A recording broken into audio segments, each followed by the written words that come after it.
Hello everyone, today we will talk about how to fix or how to solve the problem of home page on the application of ChatGPT. We click on settings, then we click on apps, default apps, app settings, then we search about ChatGPT and we click. Here in this page of app info, we click on first stop and we click OK. Then you will enter to the window of storage. Here you will click on clear cache.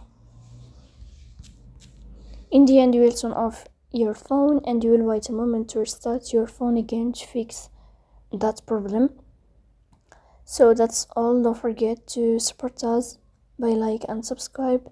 See you next time in another video, and thank you for your watching and your attention.